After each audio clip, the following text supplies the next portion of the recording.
You fire me for saving a man's daughter, then fire me. But I'm finishing this bike first. Amber Wesson said it loud enough for every man in that garage to hear. Her wrench didn't stop moving. Her hands didn't shake.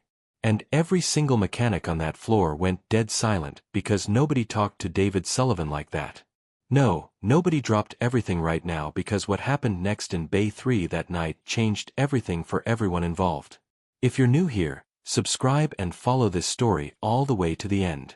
And drop your city in the comments. I want to see how far this story travels. The garage smelled like engine oil, burnt rubber in the particular kind of exhaustion that only comes from a 12-hour shift that refuses to end. Sullivan's Auto and Body Shop sat on the corner of West Fullerton and Keddy, deep in the belly of Chicago's northwest side. Wedged between a closed laundromat and a 24-hour diner that nobody ever seemed to eat at. The fluorescent lights above Bay 2 had been flickering for 3 weeks. Nobody fixed them. That was the kind of place it was functional barely and proud of it in the wrong way. It was 11:47 at night.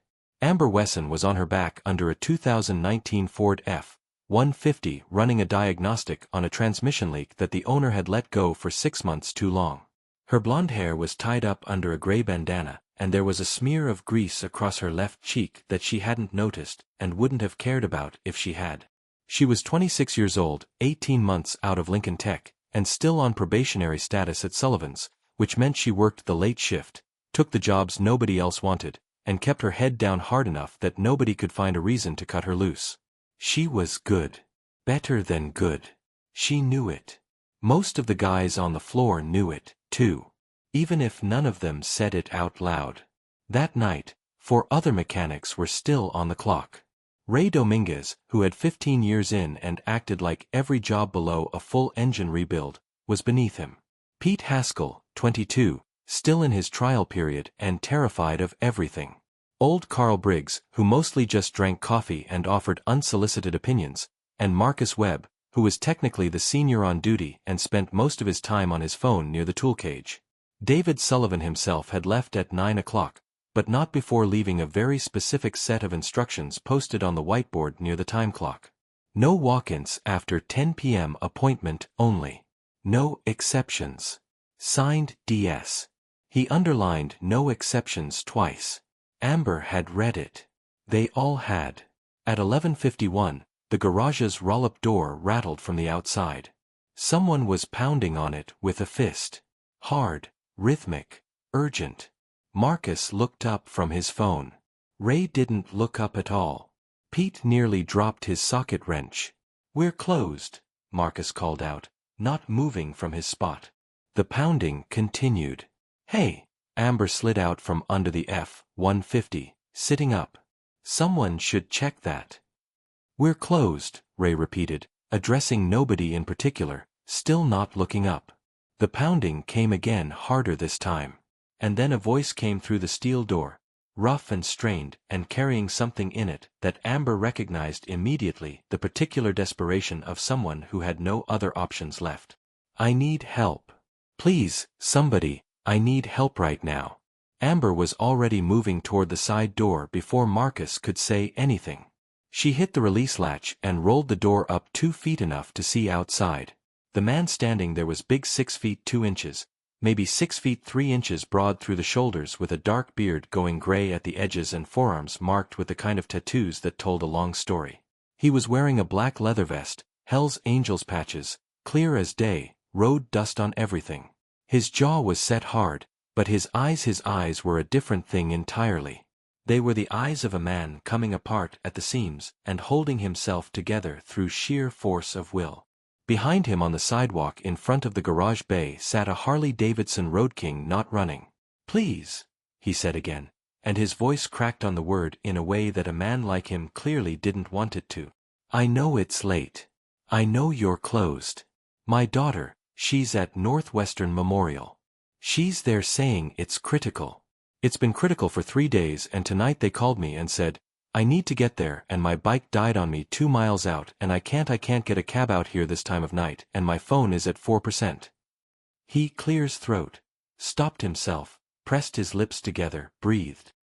I just need the bike running, he said. That's all, whatever it costs.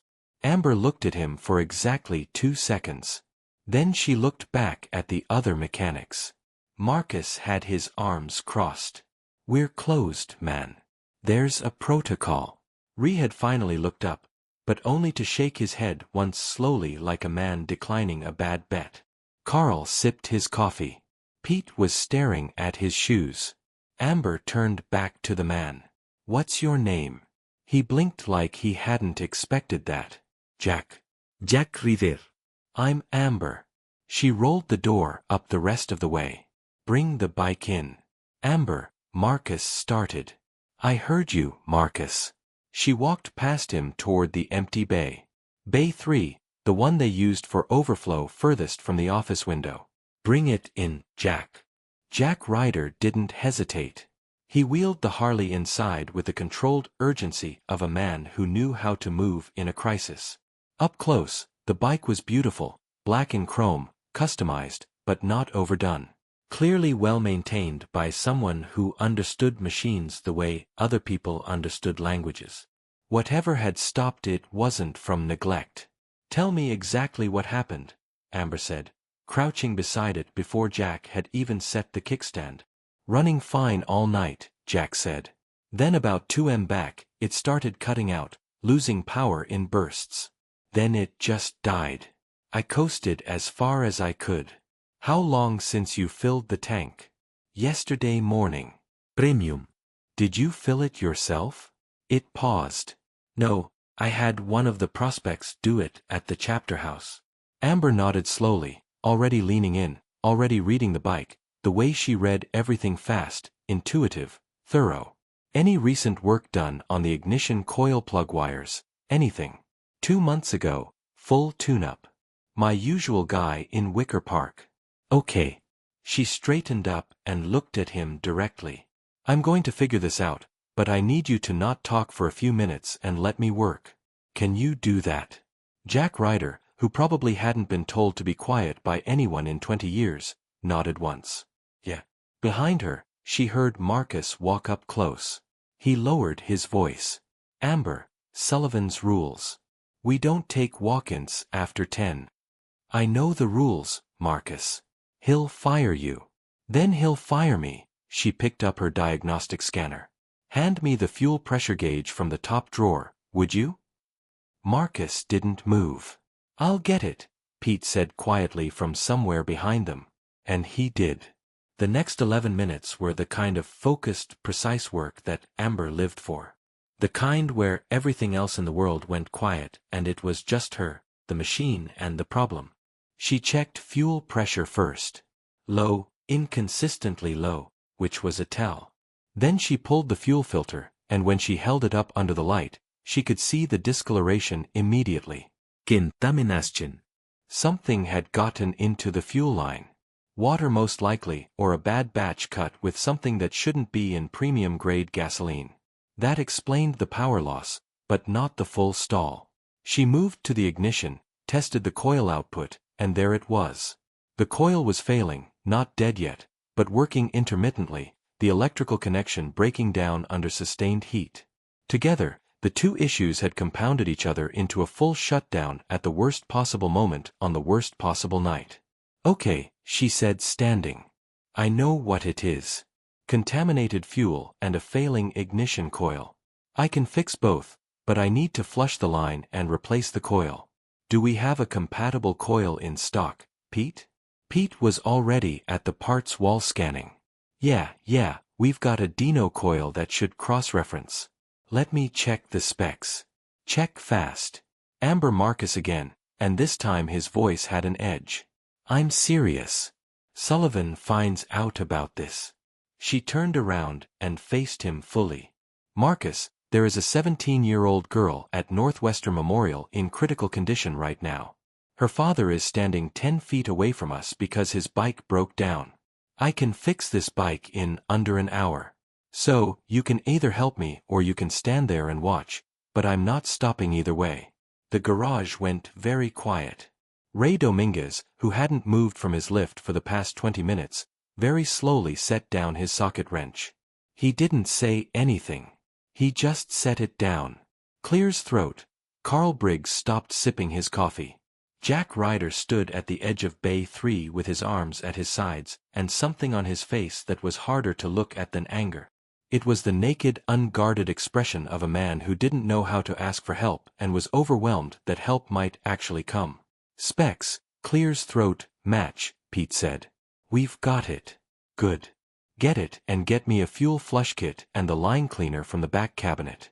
Pete moved. Marcus didn't help, but he also didn't stop her.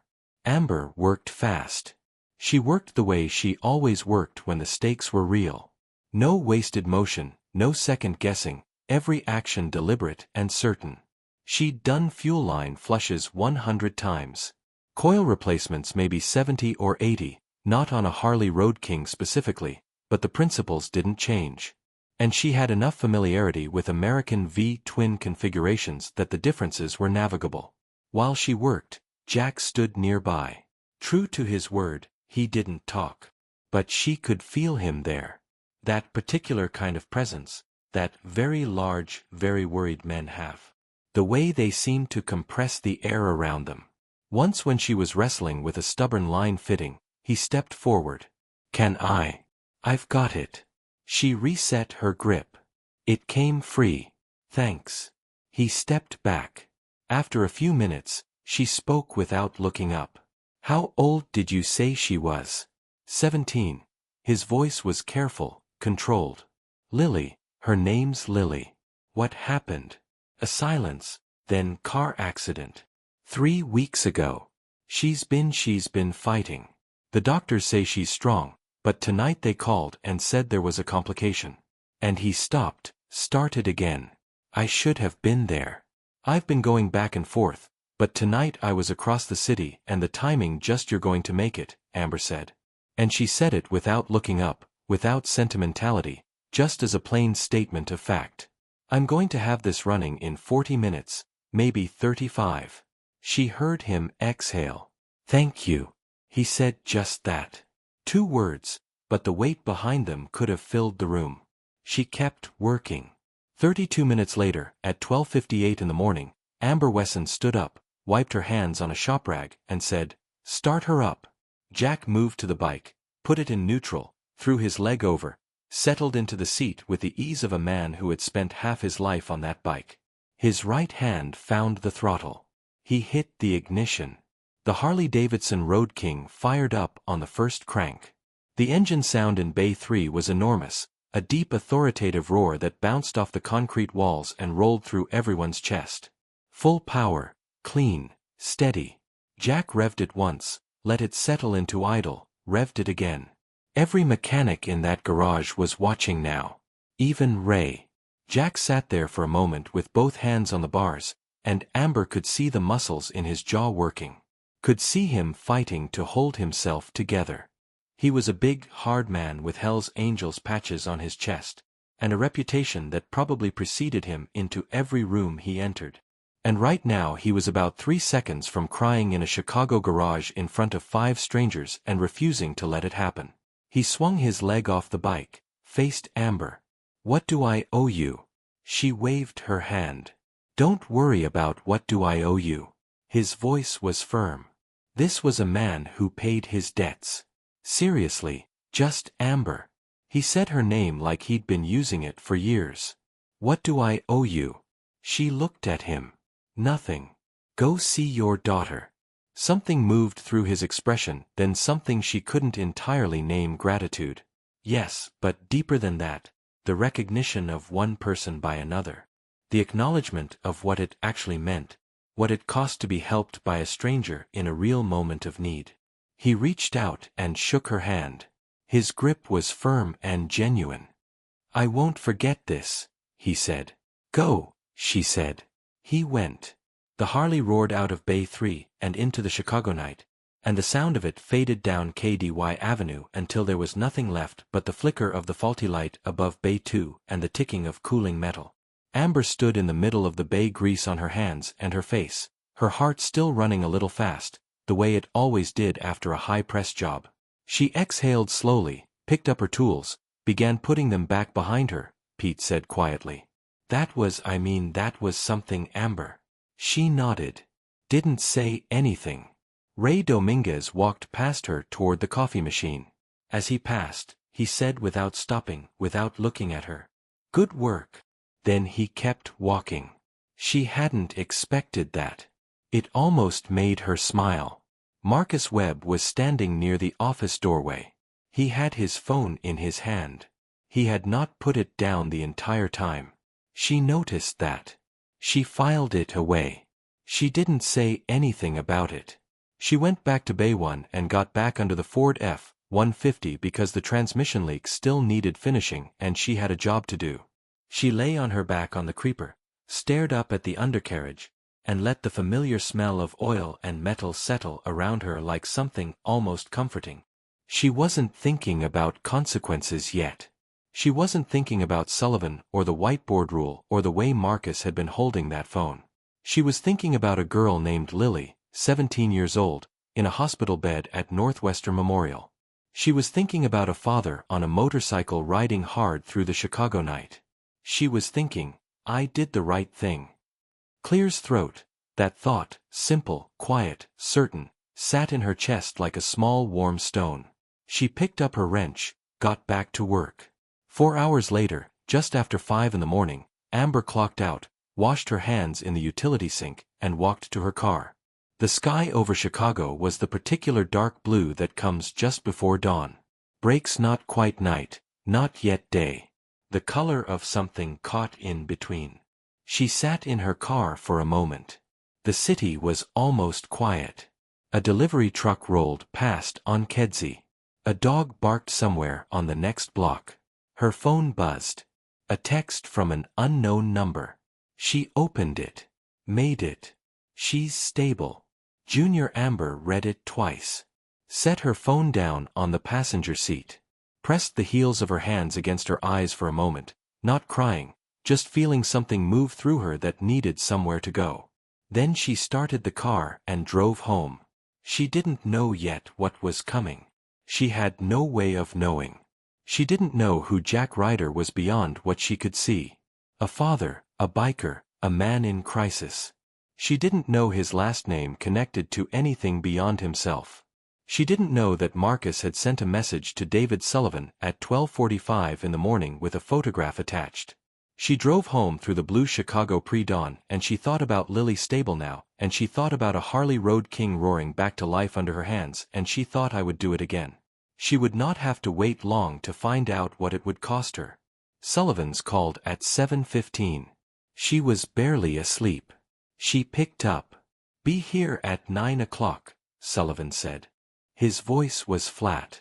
We need to talk. She knew what it meant. She had known it might happen from the moment she rolled up that bay door. I'll be there, she said.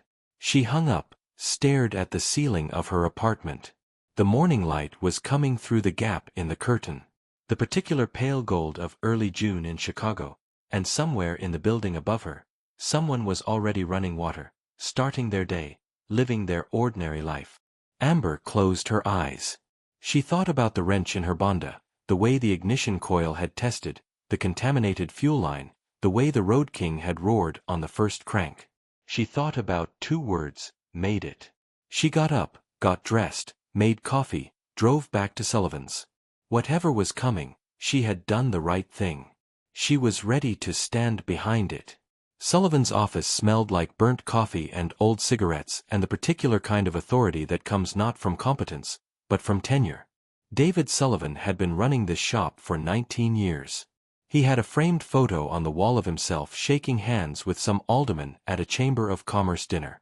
He had a Louisville Slugger leaning in the corner that he'd never used on anything but like people to notice. He was 53 years old, thick through the middle with small eyes that were good at one thing, finding exactly where a person was most exposed. Amber sat in the chair across from his desk at 9:04 in the morning. She had slept maybe 90 minutes. She had not bothered to hide it. Sullivan didn't look at her right away. He made a performance of looking at something on his desk. A printed photograph she realized face down. He let the silence sit. She'd worked for men like Sullivan before. She knew what the silence was for. She waited him out. Finally, he picked up the photograph and slid it across the desk to her. It was a picture taken on a phone. Grainy timestamp, 12:47 a.m., taken from the direction of the office window. By 3. The Harley on the lift. Amber crouched. Jack standing nearby in his vest in patches. She looked at it for a moment. Set it back down. Marcus, she said. Sullivan leaned back in his chair. It doesn't matter who. What matters is what I'm looking at. You're looking at a mechanic fixing a bike. I'm looking at a probationary employee breaking company policy at midnight and taking in an unauthorized walk-in after posted closing hours. His voice was calm. Professionally calm, the way people get when they've rehearsed what they're going to say.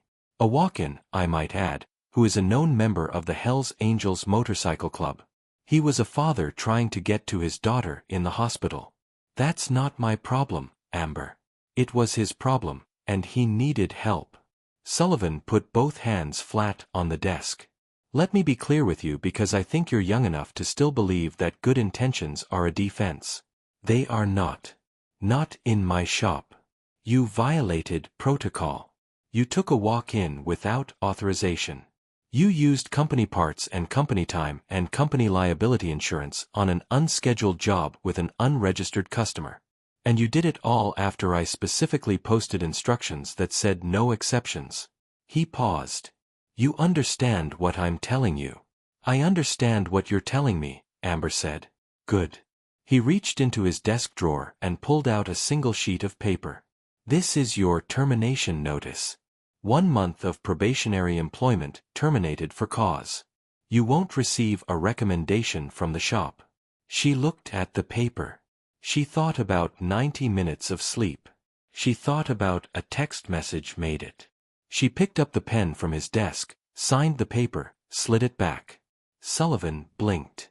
He had expected something else. Tears maybe, or an argument, or begging. The clean signature clearly threw him. Is that all? She said. He recovered quickly. You can collect your tools from your bay.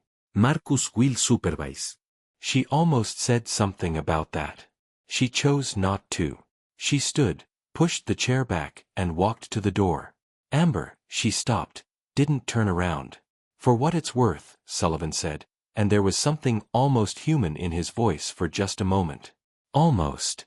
You're a good tech. That's not the issue here. I know it isn't, she said, and she walked out. Marcus was waiting near the tool cage, arms crossed, holding a cardboard box that he must have prepared in advance. He held it out to her. She took it without looking at him. She walked to her bay, opened her personal toolbox, and began transferring her tools with the same methodical care she gave everything. Socket sets by saw torque wrenches, together her personal diagnostic scanner. A Snap-on Zeus she'd saved up for over 2 years nestled carefully on top. The other mechanics were all present. Morning shift had come in. 8, 9 people total on the floor. Most of them were pretending to work. Some of them weren't pretending very hard. Pete Haskell was standing near the lift in Bay 1, holding a rag he wasn't using. He looked stricken. Amber, he said when she was almost done. She looked up. I'm sorry, he said. I should have, last night, I should have, I don't know.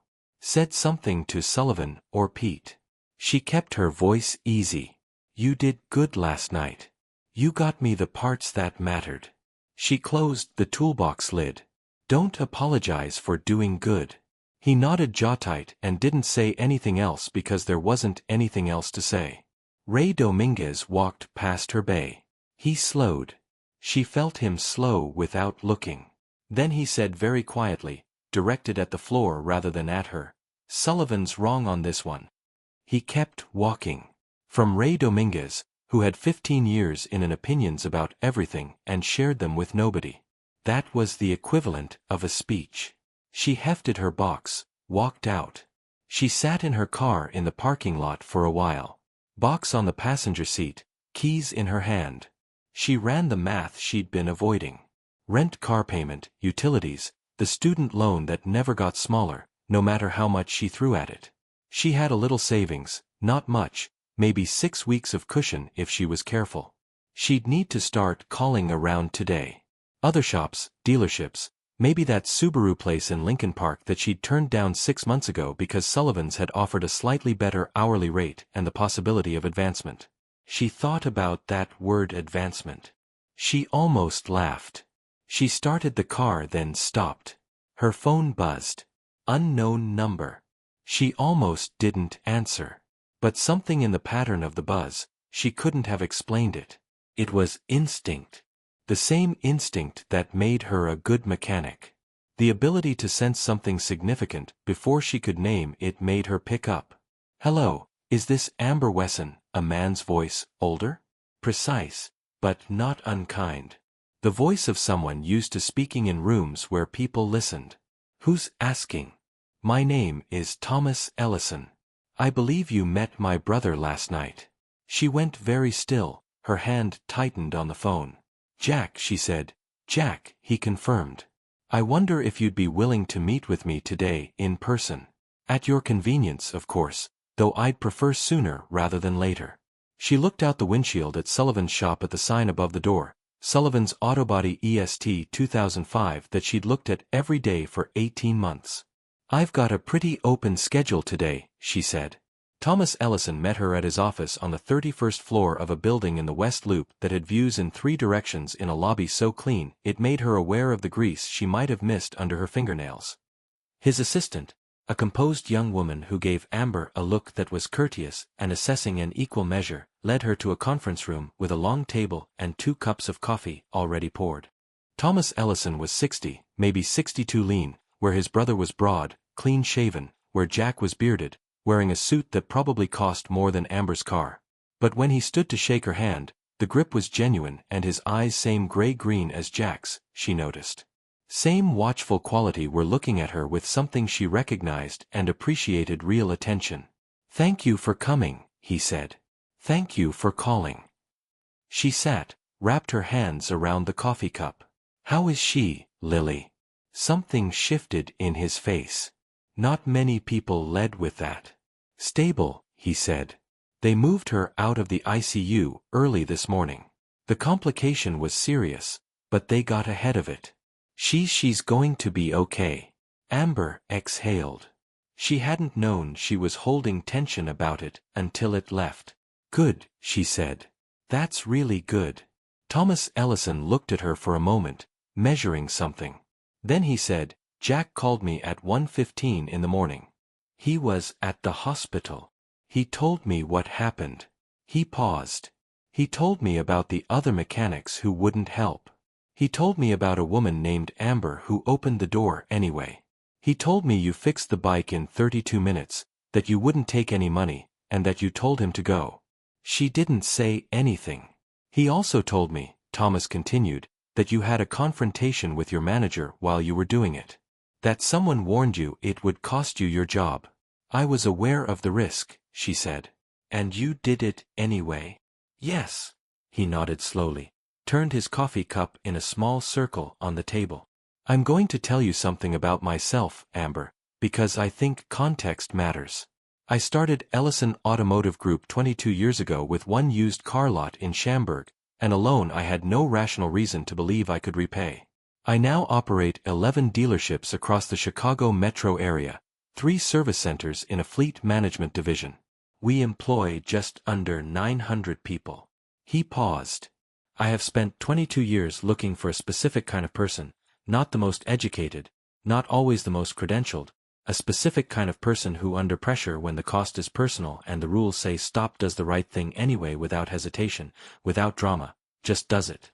The room was very quiet. Amber's hands were still around the coffee cup. She was listening with the focus she brought to diagnostics, not waiting for her turn to speak, not calculating what to say, just actually listening. "I understand you were terminated this morning," Thomas said about 2 hours ago. "Yes. For cause protocol violation. Walk in after hours." Thomas's mouth pressed into a line that wasn't quite a smile, and wasn't quite contempt, and was somewhere between the two. "I'd like to offer you a position," he said. "Lead technician at our Elmhurst Service Center. It's our largest facility, 14 bays, a team of 11 mechanics in a manager position that frankly has been filled by the wrong person for the past 8 months. He reached into a folder in front of him and produced a single sheet that he slid across the table. This is the compensation package. Amber looked at the number. She looked at it again. It was a nearly double what Sullivan's had been paying her. The manager you mentioned, she said carefully. What happens to him? Thomas looked at her with what might have been approval. He'll be reassigned. The Elmhurst Center needs a lead with mechanical expertise and the kind of judgment you demonstrated last night that supersedes the internal arrangement we'd had in place. I want to be clear about something, Amber said. She set the paper down. I didn't fix Jack's bike because I was looking for a reward. I didn't know who he was. I didn't know who you were. I fixed the bike because there was a man standing outside a closed garage door who needed help getting to his daughter, and I was capable of helping, and not helping was not something I was willing to do. Thomas Ellison looked at her for a long moment. I know, he said. That's precisely why we're having this conversation. Clear's throat. She picked up the paper again. Read it fully, every line. The salary, the benefits, the scope of responsibility, the reporting structure. She read it the way she read a diagnostic report thoroughly without skipping, without assuming. I have one condition, she said. His eyebrow rose slightly. Go ahead, Pete Haskell. He's a second-year mechanic at Sullivan's. He's good, really good, actually. And he's being underutilized. If you have room on your roster, I'd like you to consider him. A silence. Then Thomas said, You're negotiating on behalf of a colleague before you've even accepted the job. Is that a problem? He almost smiled. Actually, almost. No, he said. Send me his name and contact information, and I'll have someone reach out to him this week. She nodded, picked up the pen he offered signed. She handed the contract back across the table, and Thomas Ellison signed his copy, and that was it. Done. Clean a different life. Beginning in a conference room in the West Loop with 2 cups of coffee going cold. But there was still something she needed to do. She got back in her car, drove to Sullivan's, parked on the street this time, not in the employee lot because she wasn't an employee anymore. She walked in through the side door, the same one she'd opened for Jack the night before. Marcus Webb was at the tool cage. When he saw her, his chin came up. Combination of guilt and defensive aggression. The posture of someone who knows they did something they can't entirely defend and has decided to lean into it rather than away. Forgot something, he said. No. She stopped a few feet from him, kept her voice level. Marcus, I just want you to know I understand why you sent that picture to Sullivan. I don't agree with it, but I understand it. You've been here a long time. You follow the rules. That's how you survive in a place like this. She paused. I just want you to think about what those rules actually protected last night. Not the shop. The shop was fine. Not the insurance. Nothing went wrong.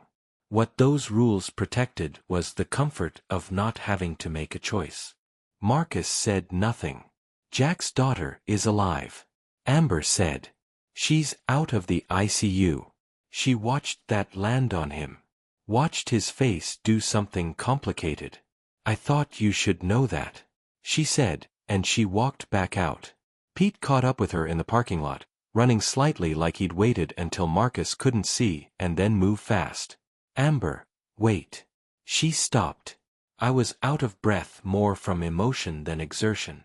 Did something happen? You went back in and then I got a new job. She said better one and I told them about you. Someone from Ellison Automotive is going to reach out to you this week. Take the call. Pete stared at her. Edison. He stopped. Started again. Ellison Automotive. They have like 11 locations, she said. Take the call, Pete. He looked at her with the expression of someone trying to catch up with a conversation that had moved faster than he could follow. How did I mean who? It's a long story, she said. I'll tell you over coffee sometime. For right now, she opened her car door, put the toolbox carefully in the back seat. Go back inside and do good work. You're better than you think you are.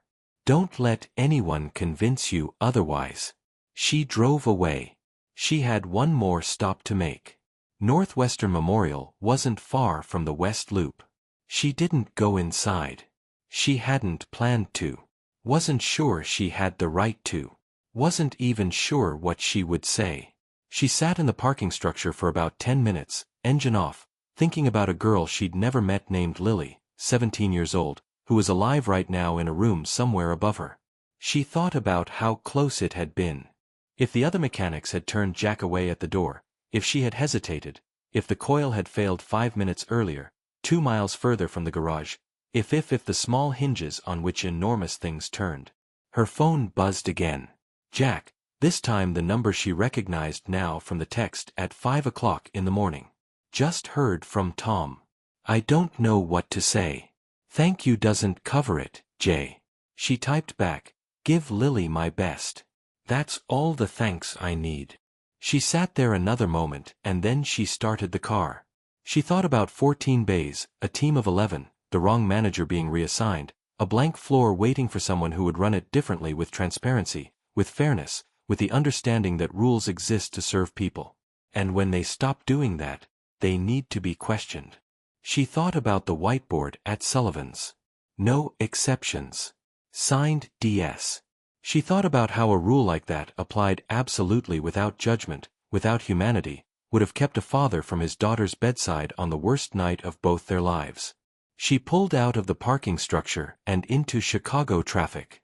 And the city moved around her the way it always did, loud and dense and indifferent, and full of people in the middle of moments that would change everything, most of them without knowing it yet. She knew it. She had known it at 11:51 last night when she heard the pounding on the door and got up off the creeper and made a choice. She would carry that night with her for the rest of her career. Not as a trophy, not as proof of anything, just as a reminder of what it felt like to be the person who opened the door. The Elmhurst Service Center was bigger than she'd expected. Not in square footage. She'd looked that up, but in the way it felt when she walked through the front door on her first Monday morning at 7:45 before anyone else arrived and stood in the middle of the main floor with 14 empty bays around her, and the smell of a well-run shop, clean oil, organized metal room, the faint chemical bite of floor degreaser used correctly and recently. Someone had taken care of this place. That mattered to her. It meant she was inheriting something worth inheriting. Even if the management had been wrong, she had spent the weekend reading every file Thomas Ellison's assistant had sent over: service records, staff evaluations, customer complaint logs, inventory audits, the last 8 months of scheduling sheets. She read them the way she read a diagnostic report, looking for the pattern underneath the data. The real story that the numbers were telling if you knew how to ask. What she found was this. The shop was profitable but underperforming. Customer return rate was lower than the other Ellison centers. Technician turnover was higher. Overtime costs were irregular. Some weeks almost nothing. Other weeks spiking in ways that suggested poor scheduling or last-minute scrambles that shouldn't have been necessary. The previous lead, a man named Greg Tanner, had been with Ellison Automotive for 6 years. He was technically competent, but the complaint logs told a quieter story. 3 technicians had requested transfers in the past year, and in each exit interview, the language was careful and vague in the particular way that meant something specific had happened that nobody wanted to put directly on paper. Amber had noted all of it. She hadn't said anything to Thomas about it yet because she wasn't someone who made accusations from a file. She needed to see the floor. The first person to arrive that morning was a man named Darnell Cooper. 348 years in ASC Master Technician certification. The kind of quiet competence that showed up in his records before it showed up in person. He walked in at 7:52, saw Amber standing in the middle of the floor with a clipboard and stopped. "You're Wesson," he said, not a question. "I am your Cooper." He looked at her for a moment, assessing, not hostile, the look of someone deciding whether to spend energy on skepticism or just wait and see. He chose the latter. "Tanner's office is unlocked," he said. "Supply room code is 4471. Coffee machine in the break room is broken on the right burner. Use the left one or it'll taste like burned plastic. Good to know, she said. Thanks. He nodded once and went to his bay. That was the whole conversation. It was enough. The rest of the team filtered in over the next 20 minutes. 11 people total, 8 full-time technicians, 2 service riders up front, and a parts runner named Danny, who was 19 and moved like he was slightly afraid of everything, but trying hard not to show it. Amber watched them arrive the way she watched an engine she hadn't run yet, listening for what it told her before she put any tools on it. What she heard, a shop that had learned to keep its head down. People who said good morning to other, but not much more. A place where the culture had trained itself over time to avoid standing out in either direction. Don't do too little. Don't do too much. Stay in the middle where it's safe. She knew that feeling. She'd worked inside it for 18 months at Sullivan's. She knew exactly how it got that way. And she knew exactly what it cost in productivity, in morale, in the slow daily grinding down of people who were capable of more than they were being asked to give. She called everyone together at 8 sharp, not in the break room on the floor in the open where they worked. They gathered in a loose semicircle. Some of them had coffee.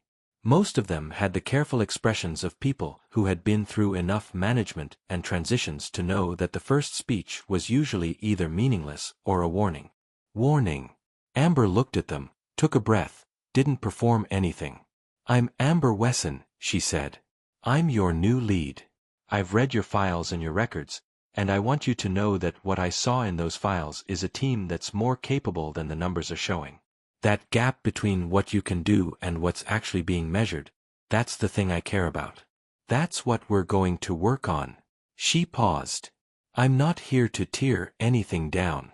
I'm here to build on what's already working and fix what isn't. I'll ask your opinion before I change anything significant. And I mean that not as a thing, managers say, but as an actual operational commitment, because you've been working this floor longer than I have, and your knowledge matters. Another pause. I have 3 rules. Do good work, tell me the truth, treat each other like professionals. Everything else we can figure out as we go. Questions. Silence. Then Darnell Cooper from somewhere in the back. What's your plan for the scheduling? What's wrong with the current scheduling? Habit. Cooper glanced at the man beside him, a compact, serious guy named Oscar Torres. 5 years in. Torres said nothing, but the way he didn't say it was communicative. The overtime spikes, Amber said. I saw them in the records. Wednesday and Thursday afternoons. Who wants to tell me what's actually happening there? More silence. The careful kind. She waited. Finally, Danny, the 19-year-old parts runner, said from the back of the group, quiet almost to himself. Tanner used to take long lunches on Wednesday, like real long, and then everything would stack up and he stopped himself. Looked like he regretted starting. And the team had to cover. Amber finished. Danny nodded, miserable. She let that sit for 1 second, too. Then, okay, that's done. Scheduling reform starts this week. I'll have a revised draft to everyone by Wednesday morning. And before it goes into effect, I want each of you to flag anything that doesn't work for your personal situation. We'll adjust. She looked around the group. Anything else? Darnell Cooper again. Tanner had a list. Certain jobs went to certain guys. Didn't matter who was available or who was best for it. Amber looked at him steadily. That list is gone. Jobs go to the best fit tech who's available. If there's a job that requires specific experience or certification, I'll say so. Otherwise, open rotation. She paused. I know that changes some established arrangements. If anyone has a problem with it, come talk to me directly. I'd rather have that conversation in person than have it go sideways on the floor. No one said they had a problem with it. She dismissed them. They went to work. By 9:30, Bay 3 had its first complication. A 21 BMW 5308 came in for what the service rider had logged as a routine transmission service. Oscar Torres had it on the lift, and had been working it for 40 minutes when he walked up to Amber with a look that she had come to recognize in her first hours on the floor as his way of saying something complicated without wanting to make it a bigger deal than necessary. "You need to come look at this," he said. She did.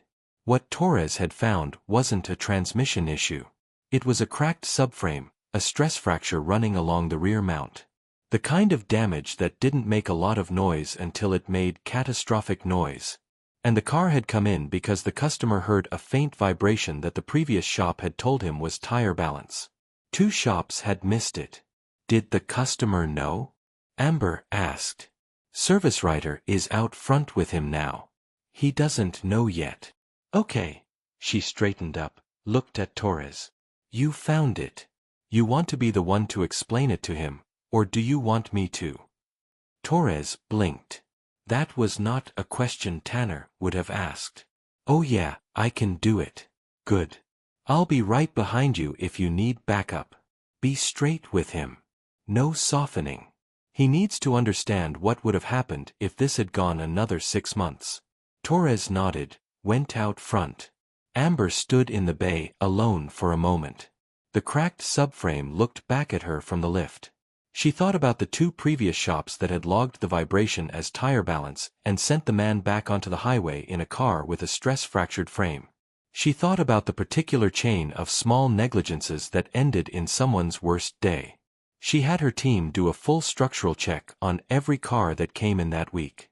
Not advertised, not charged for, just done. It was extra time.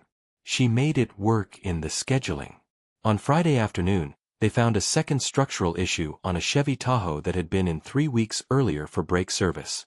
The customer, a woman in her mid-40s named Grace Ochoa, stood in the service bay while Torres explained it to her. She had 2 car seats visible through the back window of the Tahoe. Grace Ochoa started crying, not from grief, from relief. The other place said everything was fine. She kept saying, they said everything was fine. Torres looked at Amber over Grace Ochoa's shoulder with an expression that said, this is why. Amber nodded. She felt it too. That was the first week. The second week brought Greg Tanner. She hadn't expected him in person. Thomas had told her Tanner was being moved to the Neepville Center in an administrative capacity, and she had assumed that meant she wouldn't cross paths with him, at least not right away. But he walked into the Elmhurst Center on a Tuesday afternoon unannounced while she was in the middle of a team sink on the floor. He was 45 trim with the carefully managed appearance of someone who spent real effort on looking like he wasn't spending real effort. He looked at the team, assembled on the floor, and then at Amber, and his expression cycled through several things quickly before settling on a version of pleasant neutrality that didn't reach his eyes. Just picking up some personal items from the office, he said. To Amber, not to the group. Go ahead, she said. She continued the sink. He went to the office. She heard a drawer open, then close, then open again. The team kept their eyes carefully forward. 15 minutes later, when Tanner came out, the sink was done and most of the team had dispersed to their bays. He stopped near Amber. She was at the scheduling board reviewing the afternoon queue. How's the first week going? He said. She looked at him. Good. Team's solid. They need clear direction, he said. And there was something in his voice that wasn't quite advice and wasn't quite warning. Some of them will push if they think they can get away with it. I haven't had that experience, she said. She didn't say because I don't run a floor where pushing back has to feel like getting away with something. Tanner looked at the board. The rotation change, I heard about that. She kept her voice neutral. Tom approved it. A slight tightening around his eyes. Tom approves a lot of things. He does. It's his company. Tanner looked at her for a moment. She held his gaze without heat, without challenge, just directly the way she held a wrench. No aggression, just steadiness, no give in the grip. You know why you're here, he said, and it wasn't a question. I know why I'm here, she said. He nodded once slowly, said nothing further, walked out.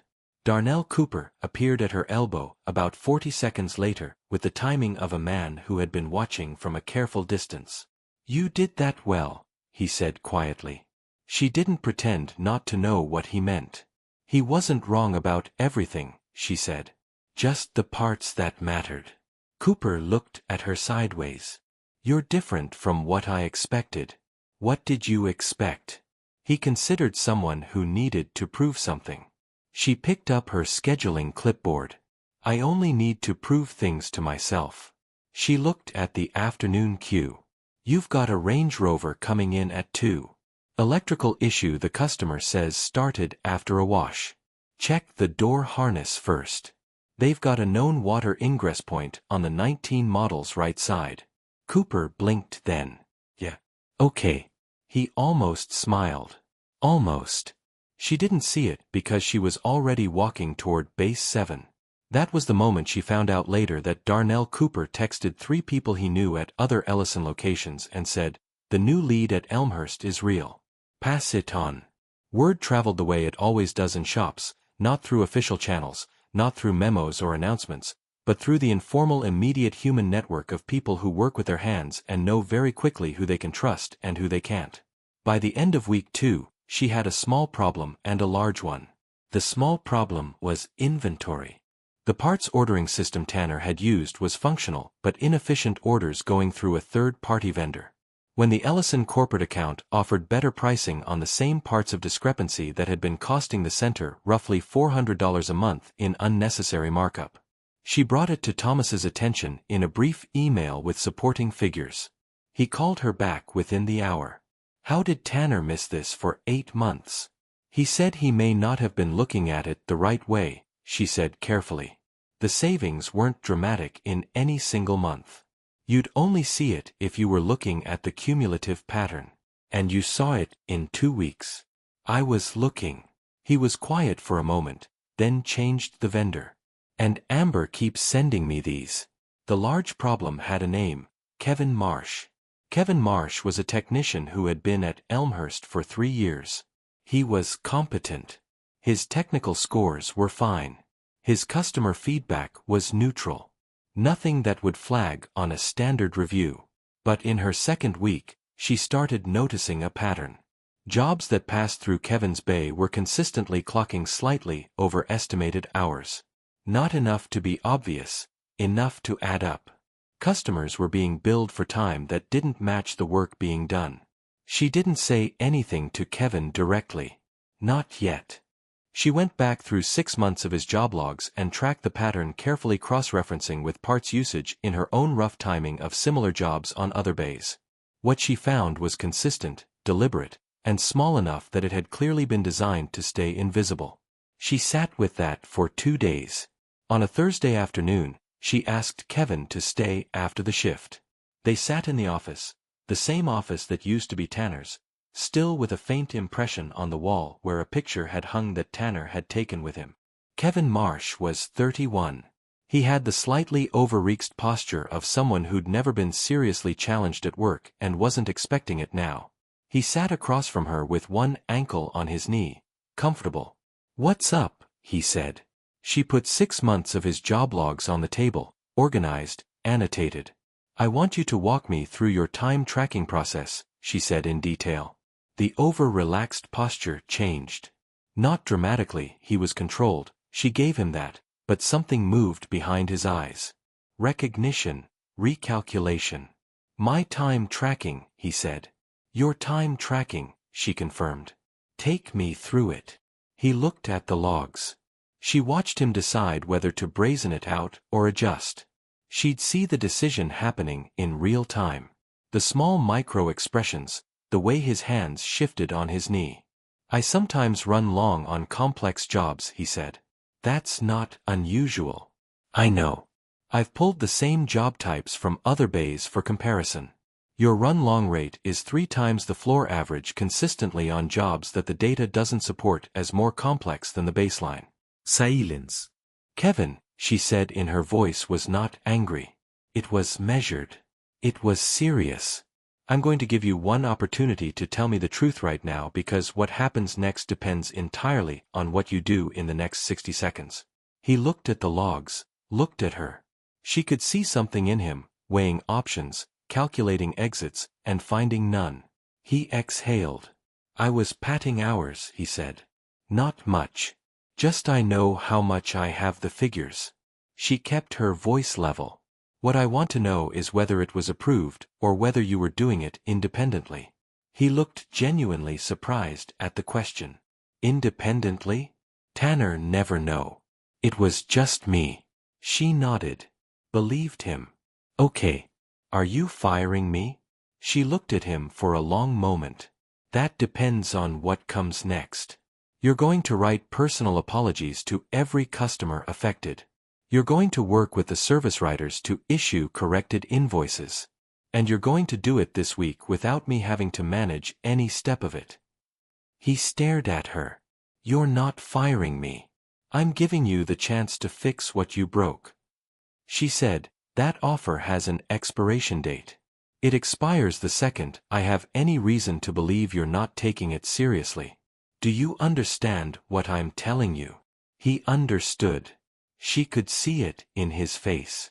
Not just the relief, but something more complicated than relief. The particular discomfort of being treated with more fairness than you've earned, which is somehow harder to carry than punishment. Yeah, he said quietly. I understand. Good, she stood. You start tomorrow morning. I'll need a draft list of affected customers by noon. He left. She sat alone in the office for a moment. And then she thought about David Sullivan and his whiteboard and his underlying no exceptions. And she thought about the difference between rules that protected people and rules that just protected the people who made them. She thought about the cracked subframe on the BM, about Grace OOA's 2 car seats, about a Harley Road King firing up on the first crank in a Chicago garage at midnight. She thought about what Thomas Ellison had said, a specific kind of person who under pressure when the cost is personal and the rules say stop does the right thing anyway. She was beginning to understand that it wasn't a moment. It wasn't one choice made in a dramatic midnight garage. It was every morning, every floor meeting, every conversation in a quiet office, every time you saw something and decided whether to look away. She turned off the office light, walked back out to the floor.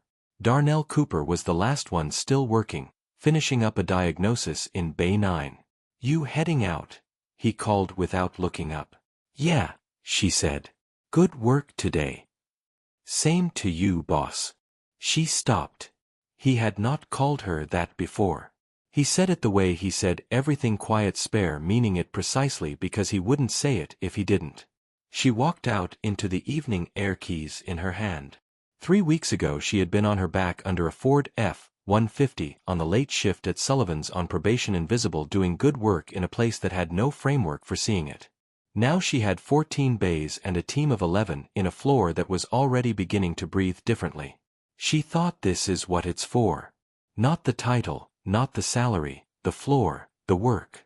The people who showed up every morning and did difficult things with their hands and deserved to do them in a place that was honest and fair and didn't grind them down for the convenience of someone who wasn't paying attention. She drove home through the Chicago evening with her windows down, and the city moved around her, and she was already thinking about the scheduling draft for next week and the inventory system and the follow-up she needed to do on Kevin Marsh's customer list. She was not done. She was just beginning. And 3 miles away in a hospital room at Northwestern Memorial, a 17-year-old girl named Lily was sitting up in bed for the first time in 3 weeks. And her father was sitting in the chair beside her, and he was holding her hand. And for now, in this moment, that was enough. Kevin Marsh delivered the customer list by 10:15 the next morning. Not noon, 10. 14 names, every job, every date, every inflated hour noted beside it in his own handwriting. No excuses attached, no softening language, just the facts laid out clean. Amber looked at the list for a long moment before she said anything. Then she looked at Kevin, who was standing across the desk from her with his hands at his sides in the particular expression of a man who had spent the previous evening making a decision about who he wanted to be and wasn't entirely sure he'd gotten there yet. This is complete, she said. Everything I could find going back 18 months, he said. There might be 1 or 2 I missed before that. I went as far back as I could access in the system. 18 months, she said, not accusatory, just registering it. Yeah. His jaw moved. I know. She set the list down. The service writers are going to help you draft the customer communications. I want each one personalized, not a form letter. If the overbilling was $40, you write $40. If it was $120, you write that. No rounding, no averaging. Okay. And Kevin, she clears throat, waited until he looked at her directly. This is the last time we'll have this conversation. Not because I'm holding it over you, because it's done. You fix it. You move forward. And from this point on, your work here speaks for itself. But I will be watching, not to catch you, but because it's my floor, and I watch everything. You understand the difference. He did. She could see it. Yeah, he said. I do. He left. She exhaled once quietly and went back to the floor. What she didn't know yet, what none of them knew yet, was that the list Kevin Marsh had put on her desk was about to create a problem she hadn't anticipated. One of the 14 names was Richard Calloway. Richard Calloway was 58 years old, a retired CFO, and the kind of man who kept meticulous records of every financial transaction he had ever made going back to 19. Clear's throat. He had brought his Audi Q7 in 6 months ago for a differential service. He had been overbilled by $83. He had noticed it at the time, called the shop, been told the hours were correct, and written a formal complaint to Ellison Corporate that had apparently been logged and then not acted upon. When Kevin's handwritten apology and a corrected invoice arrived at Richard Calloway's house by certified mail on a Thursday morning, Richard Calloway did not call the shop. He called Thomas Ellison's direct office line, a number he had, because they sat on the same charity board, and he said, "Tom, I just got a letter from your Elmhurst Center admitting they overbilled me 6 months ago and offering a refund. I also still have my original complaint letter, which nobody at your company ever responded to. I'm not angry. I'm impressed someone finally fixed it, but I want to understand what changed." Thomas's assistant put the call through immediately. Thomas called Amber 20 minutes after he finished with Calloway. She was in Bay 4 helping Oscar Torres trace an intermittent electrical fault on a Jeep Grand Cherokee. Her phone buzzed in her pocket. She saw Thomas's name, stepped out of the bay. "I just got off the phone with Richard Calloway," Thomas said. She went still. "Okay. He got Kevin Marsh's letter." "Yes, I approved all 14 of them. They went out yesterday." A pause. She couldn't read it. Her stomach did something small and unpleasant. Amber, Thomas said Calloway filed a complaint with this office 6 months ago that was never addressed. He has documentation. I know. I found his file when I was reviewing Kevin's list. The complaint was logged by the Regional Customer Relations Coordinator, and it appears it wasn't escalated. No, Thomas said flatly. It wasn't because the regional coordinator at the time copied Tanner on the complaint, and Tanner marked it resolved without taking any action. Another pause. "I'm looking at the file right now." She waited. "You've been in this role for 3 weeks, Thomas said. And you've uncovered a billing pattern that went on for 18 months, a suppressed customer complaint from a corporate board member, and an inventory inefficiency that's been costing us money since before Tanner took over. Am I missing anything?" "The scheduling reform is still in progress," she said carefully. "And I'd like to do a full review of the other sense billing patterns to see if Elmhurst is an isolated case." Silence long enough that she wondered if she'd overstepped. "Set up a meeting," Thomas said. "You, me, and the regional operations director. End of next week. Bring your findings." He hung up. She stood in the corridor between Bay 4 and the parts room for a moment, phone in her hand, and thought about what had just happened. She had not set out to expose Tanner. She had not set out to reach the regional level. She had set out to run a fair floor, pay attention, and fix what she found. The radius of what she'd found had simply turned out to be larger than the floor. She went back to Bay 4. Torres was still tracing the fault. "Everything okay?" he said, not looking up. "Yes," she said. "Move the probe to the junction box. I think it's the ground connection, not the relay." He moved the probe. The fault indicator lit up immediately. "Ground connection," he said. "Ground connection," she confirmed. They got back to work. The meeting with Thomas and the regional operations director. A sharp, impatient woman named Carol Vega, who had been with Ellison Automotive for 12 years and had the permanent expression of someone who had seen every possible way a service center could go wrong, happened on a Friday afternoon in the West Loop office. Amber brought a printed packet: Kevin Marsh's corrected billing records, the Callaway complaint timeline, the inventory analysis, and a preliminary comparison she'd done of billing hour variances across 4 of the 11 Ellison centers. Carol Vega read the packet while Amber and Thomas waited. She read it the way serious people read things: fast, thorough, nothing on her face. When she finished, she set it down and looked at Amber. "How long did this take you to compile?" "Evenings and a weekend," Amber said. "You're 3 weeks into the role." "Yes." Vega looked at Thomas. Something passed between them that Amber couldn't fully read. Then Vega looked back at her. "The variance pattern in the Shamburg Center," Vega said, tapping a page in the packet. "You flagged it as possibly similar to Elmhurst. What's your confidence level on that low?"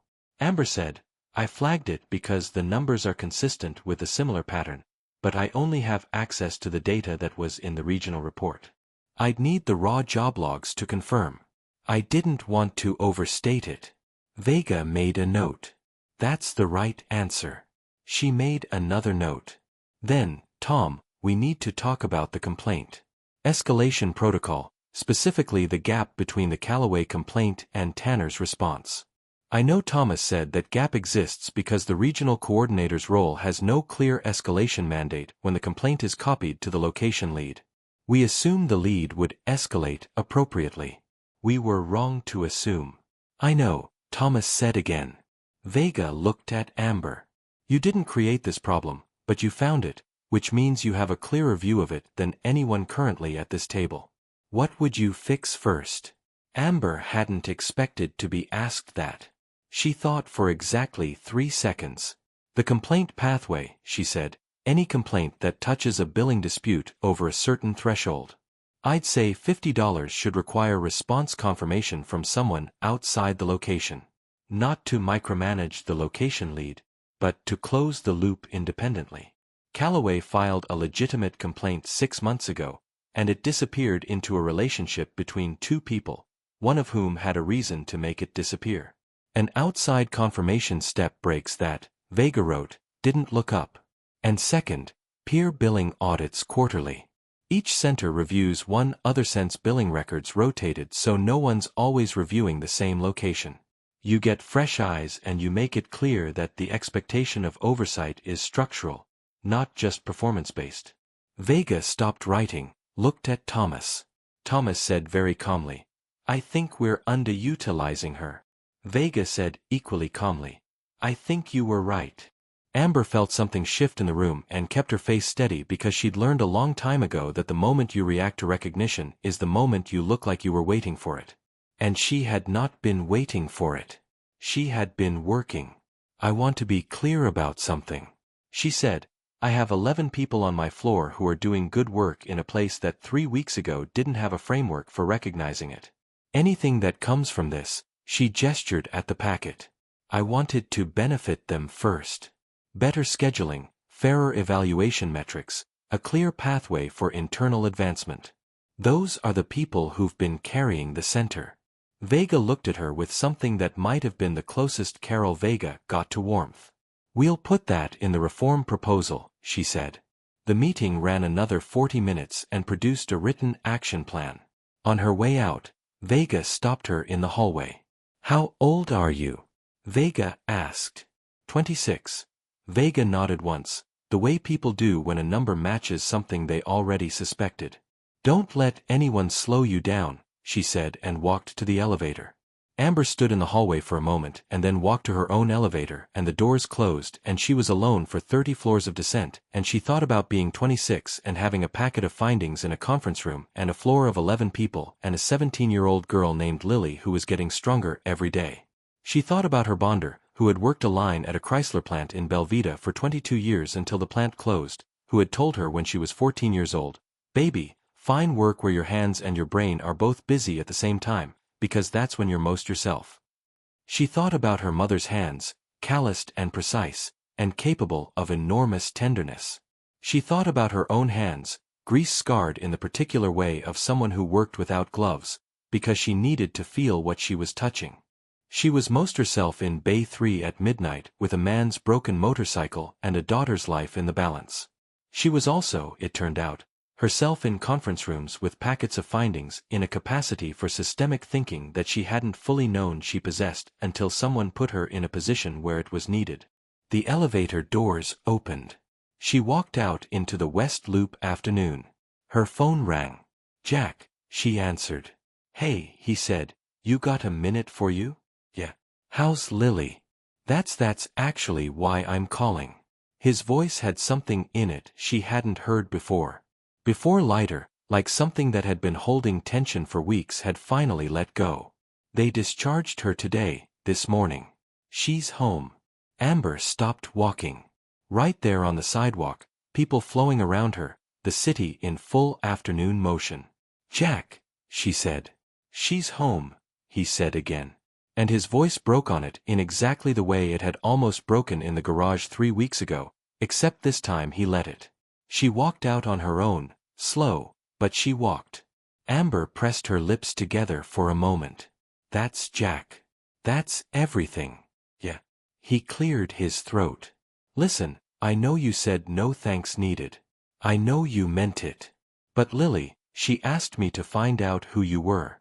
I told her the story. She wants to meet you when she's stronger. If that's only if you want to." She thought about a girl she'd never met who had been real to her from the moment her father said her name in a garage at midnight.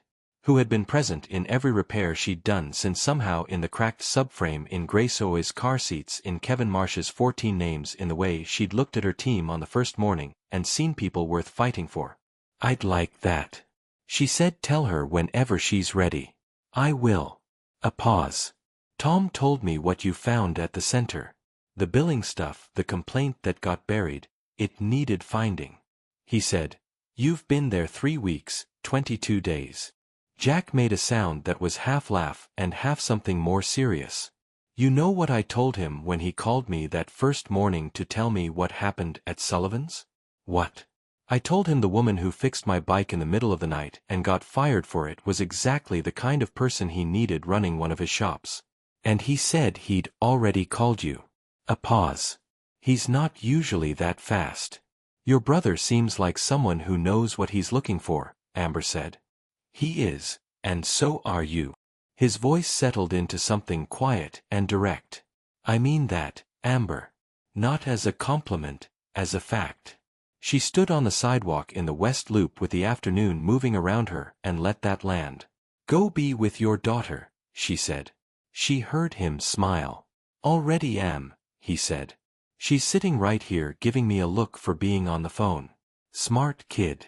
The smartest." Another pause. "Take care of yourself, Amber. You too." She hung up, stood there another moment. Then she straightened, put her phone in her pocket, and started walking toward the parking garage. She had a scheduling draft to finish and a floor review to prep and an email to send to Carol Vega about the complaint pathway protocol. But she walked those 3 blocks with something in her chest that was quiet and full. At the same time, the particular feeling that comes when you understand not just intellectually, but in your body that your life has moved, that something has fundamentally shifted. And the before and the after are now clearly defined. And the after is better in ways you couldn't have engineered if you tried. 3 weeks ago, she had been invisible in someone else's broken system, doing good work in the dark. Now she had a floor, a team, a seat in rooms where decisions were made, and a girl named Lily who had walked out of a hospital on her own 2 feet. She had not planned any of it. She had only ever made one choice and made it without hesitation, and everything else had followed from that. She drove back to Elmhurst. When she walked onto the floor, Darnell Cooper was finishing up a suspension rebuild in Bay 6. He looked up when she came in. The brief look of a man who notices everything and files most of it away. "Good meeting," he said. "Productive," she said. Vega was there. She looked at him. "How did you know?" He almost smiled. The almost smile she was starting to recognize as the fullest version of it he offered. Word travels, he said. What word? That the new lead at Elmhurst is making waves at the regional level. He looked back at his work. People are paying attention. She stood there for a moment. Cooper. Yeah. The people paying attention. Are they paying attention the right way? He thought about that, set down his torque wrench, looked at her. The ones that matter are, he said. The ones that don't, they'll come around or they won't. That's not yours to carry. She nodded. He picked up the torque wrench. She walked to the scheduling board and started working through the afternoon queue. Outside somewhere across the cities, a 17-year-old girl named Lily Ryder was home. Her father was with her. A motorcycle that had broken down 2 miles from a hospital on the worst night of both their lives had been fixed by a woman who hadn't hesitated, hadn't calculated, hadn't done anything except see what needed doing and do it. And in a service center in Elmhurst with 14 bays and 11 people, in a floor that was already breathing differently, that same woman was looking at a scheduling board and thinking about next week and the week after that and building something real in a place that had needed someone real to build it. She was 26 years old. She was just getting started. The reform proposal landed on Thomas Ellison's desk on a Monday morning, 6 weeks after Amber's first day at Elmhurst. 41 pages. She had written most of it between 10 at night and 2 o'clock in the morning over 3 weekends, sitting at her kitchen table with cold coffee and her laptop in the particular focused quiet of someone who has found the exact problem their mind was built to solve. Carol Vega had contributed the regional compliance framework. Amber had written everything else: the complaint escalation protocol, the peer billing audit system, the technician evaluation matrix that measured actual skill development rather than just hours clocked, the internal advancement pathway that gave floor mechanics a clear documented route to senior and lead positions without having to leave the company to find them. She had written it in plain language, not corporate language, because she believed that a policy nobody could parse was a policy nobody would follow. Thomas read it the same day it arrived. She knew because he called her at 4:15 in the afternoon while she was supervising a timing chain replacement in Bay 11. "I've read it," he said. She stepped out of the bay and the technician advancement pathway. "Walk me through the thinking." She walked him through it. 7 minutes, no notes because she knew it cold. When she finished, he was quiet for a moment. "You wrote this for your team," he said. "I wrote it for every tech at every Ellison Center," she said. "But yes, I started with my team." "Darnell Cooper," Thomas said. "He's been here 8 years. He's one of the best diagnosticians in the region. He should be a lead somewhere." "I know. He's been passed over twice.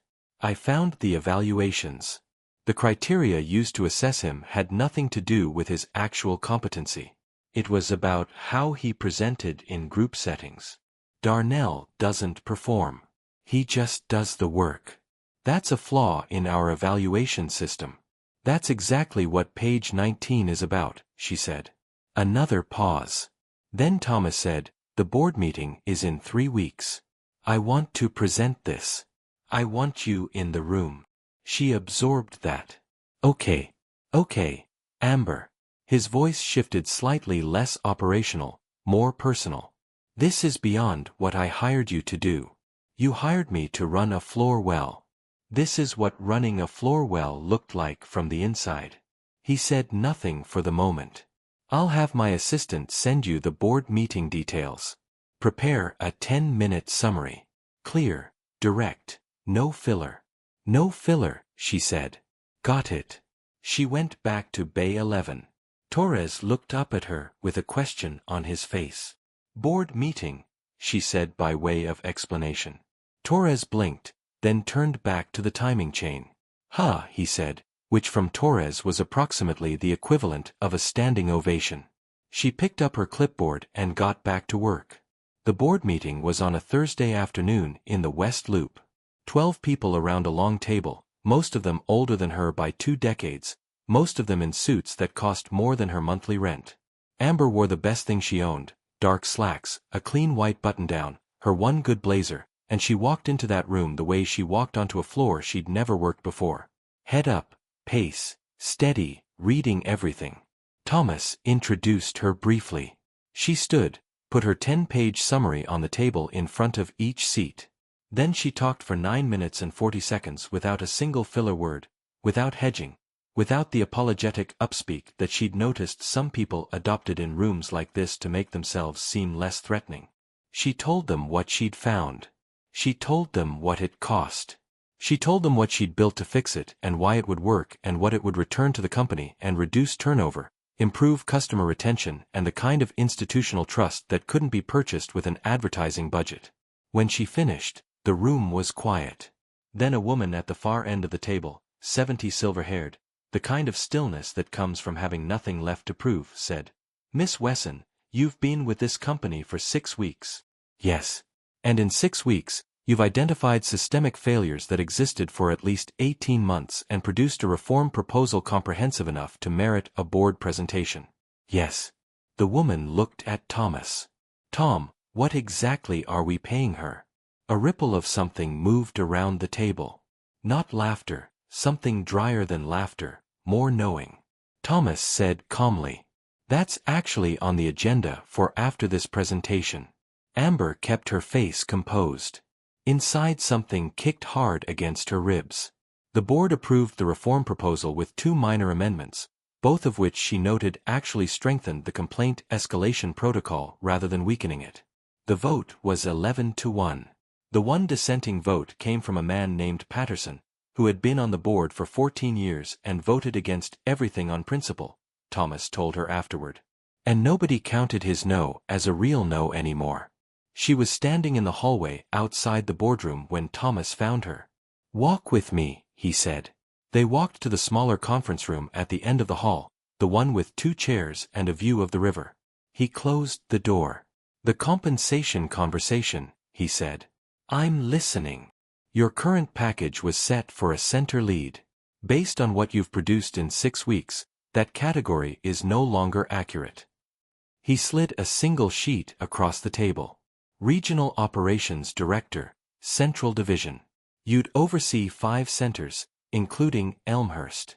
Carol Vega is moving to the National Compliance role, which is a promotion she's been due for 2 years. Her vacancy created the opening." Amber looked at the sheet, looked at the number, looked at the title. She thought about 14 bays. She thought about Darnell Cooper's almost smile. She thought about Torres finding the cracked subframe. She thought about Kevin Marsh's handwritten list in Grace Uchoa's car seats in Pete Haskell, who had gotten his call from Ellison recruiting 2 days after she'd left Sullivan's and had accepted a position at the Wicker Park Center by the end of the week.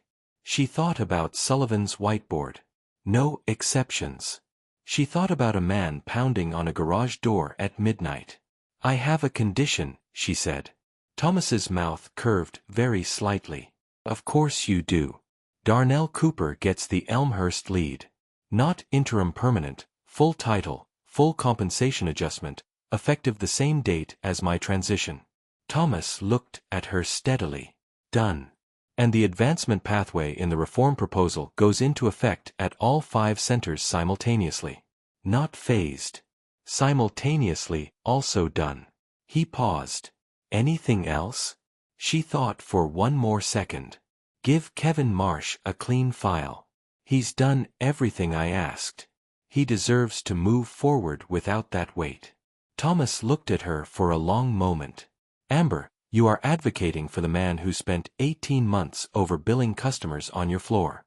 I'm advocating for the man who wrote 14 handwritten apologies, issued corrected invoices to every one of them, hasn't had a single billing irregularity in 5 weeks and showed up early every day since our conversation." She met his eyes. "People can change inside a structure that actually expects them to. That's the whole argument of the proposal. If I don't apply it to Kevin, the proposal is just paper." A silence. Thomas pressed his lips together, nodded once. "Clean file," he said. She signed the new contract. When she walked back into the Elmhurst Center the next morning, it was a regular Friday. Cars on the lifts, coffee going. Danny, the parts runner, moving with slightly less terror than he had 6 weeks ago. She asked the team to gather on the floor at 8. Same as the first day. They came in the same loose semicircle coffee cups, careful expressions. 2 things she said. First, Darnell. Cooper looked up from his coffee. You're the new lead at Elmhurst. Permanent, effective Monday. Thomas Ellison confirmed it yesterday. She let that land. You've been doing this work for 8 years. The title is overdue. The floor was very quiet. Then Torres started clapping. Slow, deliberate. The kind of applause that means something. Danny joined in, then the others, one by one, until all of them were clapping. And Cooper was standing there with his coffee cup and an expression she had never seen on his face before. Not the controlled neutrality, not the almost smile, but something open and unguarded and real. He looked at Amber. You're leaving, he said. Not a question. Reinal Director, Central División. I'll be overseeing Elmhurst along with 4 other centers. Yeah, you won't be getting rid of me. That's not what I meant. His voice was quiet just for her. I meant you built something here in 6 weeks. He stopped. I've watched a lot of leads come through this floor. I never said that about any of them. She held his gaze. You built it with me, Cooper. Every person on this floor did. I just cleared the way. He nodded once, the almost smile. She'd take it. Second thing, she said, turning back to the group. The reform proposal I submitted is being implemented across all 5 centers in the division. That includes the advancement pathway way, the peer audits, the evaluation matrix. It starts next month. Every one of you helped me understand what needed to change on this floor, and that understanding is what built the proposal.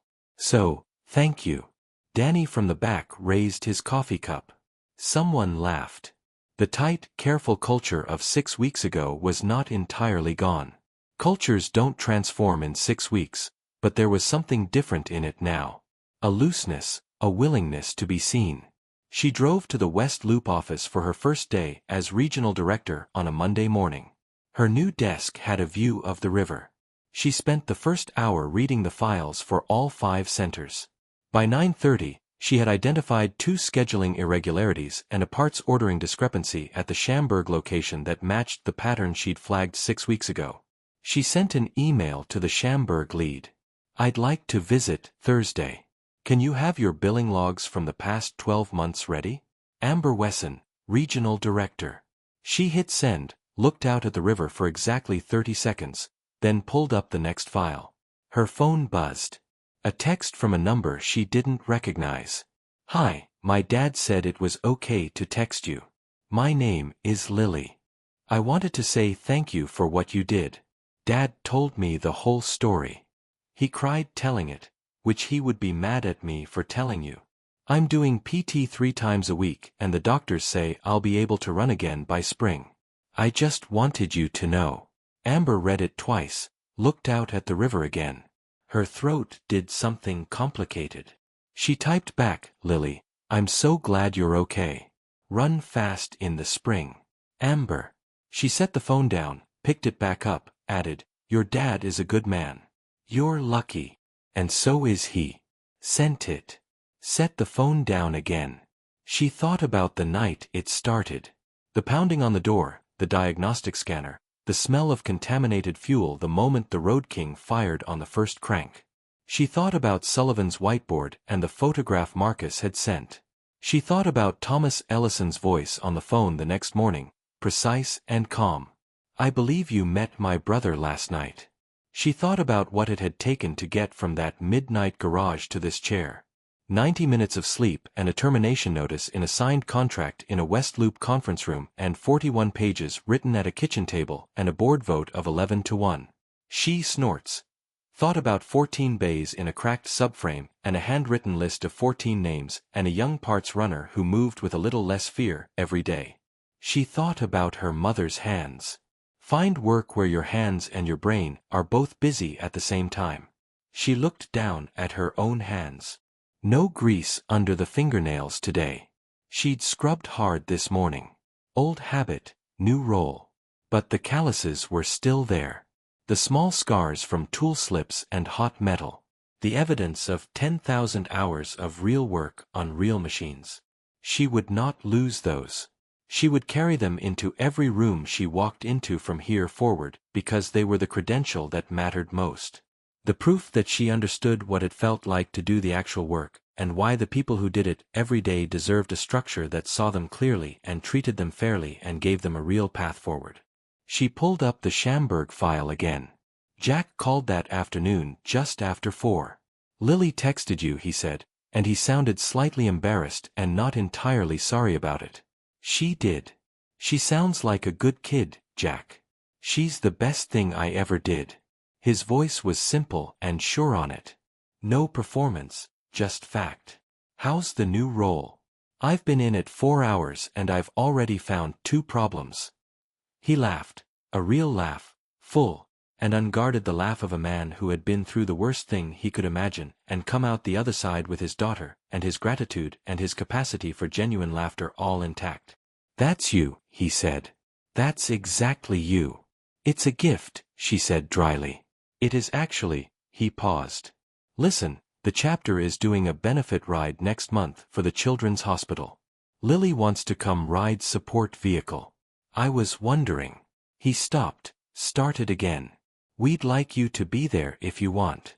No obligation, but you're part of this story, Amber. You're part of how it ended the way it did, and we'd like you there if you're willing. She thought about it for exactly 1 second. Send me the date, she said. She heard the smile in his voice. Already texted it to you. She checked. He had. Of course he had. Jack, she said. Yeah. I'm glad the bike broke down 2 miles from my garage. A pause. When he spoke, his voice was rough with something real. Me too. He said. God, me too. She hung up, looked at the river, looked at the Schamberg file, looked at her hands. 6 weeks ago, she had been invisible, good at her work, honest in her effort, and systematically unseen in a place that had no framework for recognizing either of those things. She had been 1 bad month away from financial crisis, 1 manager's bad mood, away from termination, running on the thin hope that doing good work would eventually matter in a place that had decided mostly that it wouldn't. And then a clear-as-throat man had pounded on a garage door at midnight, and she had made a choice that took about 2 seconds and cost her a job and gave her everything. Not because the universe rewarded virtue on a reliable schedule. Not because good things always happen to people who do the right thing. The world was not built that cleanly, and she knew it, and she had never been naive enough to believe otherwise.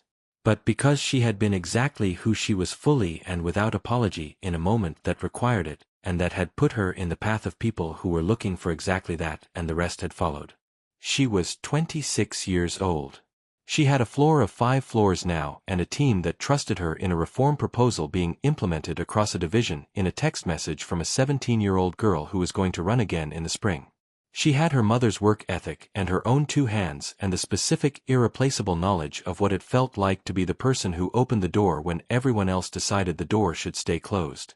That knowledge was the foundation of everything she would build from here. Every decision, every policy, every conversation in every office and on every floor, it would all rest on that.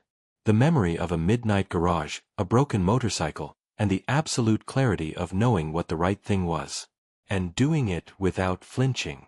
Amber Wesson pulled the Schamberg file close, picked up her pen, and got to work. Some people wait their whole lives to become who they were always meant to be. Amber Wesson became that person the night she refused to walk away from a door.